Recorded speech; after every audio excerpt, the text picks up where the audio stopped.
All right, let's get right into it, because the answer to this question could totally change how you see your entire channel. It really boils down to this. Are the videos you spend so much time making actually building value, or are they, just rotting away? Look, here's the hard truth. Most videos are not assets. They don't compound over time like a good investment. Instead, they have this really short, explosive life, and then they fade away. They become what you could call digital remains. They're still there, sure, but they're not really alive anymore. So to really get why this happens, you need to understand that the entire YouTube world is basically split into two types of videos, and their lifespans couldn't be more different. Figuring out which kind you're making, that's the first step to building a channel that actually has a future. Okay, so on one side, you've got the instant death video. Its entire value is tied to what's happening right now. It lives and dies by that initial push from notifications and what the algorithm decides to recommend. Then, on the other side, you have the evergreen video. Its value is tied to a problem, a question that people will always have. It doesn't need hype. It just grows steadily through search as people look for answers. And what's really crazy is just how fast that decay happens. For most videos, that instant death type, a staggering 80 to 95% of all the views they will ever get happen in the first 2 days. Think about that.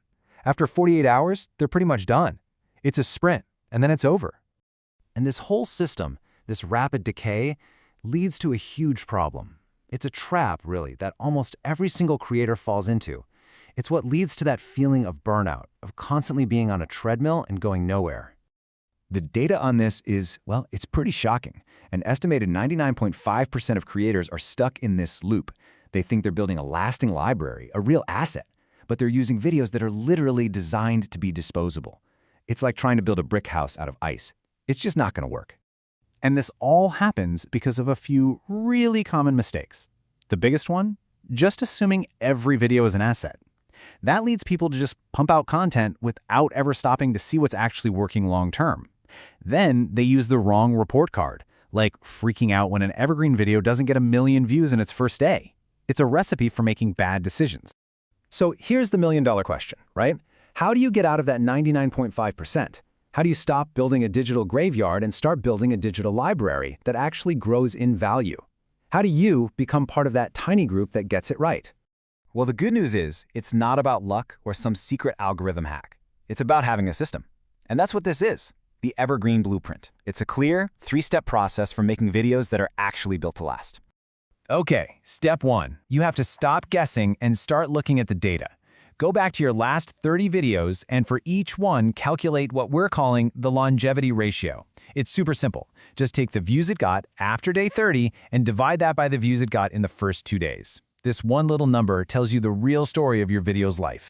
And once you have that number, everything becomes crystal clear. You get this simple matrix. If the ratio is tiny, like less than 0.3, you know you've got an instant death video. But if it's over 1.0, meaning it got more views after the initial hype was gone, bam, you found a true evergreen asset. Now you know exactly what to make more of. All right, step 2 is about being proactive. You start designing your videos for a long life from the very beginning. Stop chasing trends and start solving problems. Find the questions your audience is actually typing into the search bar. Title your video with that exact question, and then, this is so important, give them the answer right away, in the first 15 seconds. This whole strategy has a name. It's called search-first design, and it's a huge mindset shift. You're not just making something and then hoping, praying the algorithm shows it to people. No, you're creating a solution to a problem that you know people are already looking for. You're meeting demand, not trying to invent it. And now for the final step, and this part is really cool. Even your quote-unquote failed videos have gold hidden inside them. Just go into your analytics, find the one spot where your audience retention peaked. That's your golden nugget. You take that one moment, re-edit the video so it's only about that, give it a new, super specific title, and re-upload it. You can literally bring a dead video back to life. So when you put all 3 of these steps together, you classify, you design, and you repurpose, the goal becomes really clear. You're not just randomly making videos and hoping for the best anymore. You are actually architecting a successful channel by design, not by chance. So what does this actually look like day to day? Well, the ideal mix for real, sustainable growth looks something like this. You don't have to completely give up on trending topics, those are still important for buzz, but you should aim for about 30% of what you make to be these long-lasting, search-driven, evergreen videos. And here's the payoff. This is the magic of it. When you get that balance right, your channel starts working for you. It starts pulling in views from search automatically, even on days you don't upload anything. You finally get off the content treadmill. So, as you start thinking about your next video, I just want to leave you with this one question. It's a simple choice, really, but it changes everything about your channel's future. Are you adding another book to your library, or are you just digging another grave in your digital graveyard?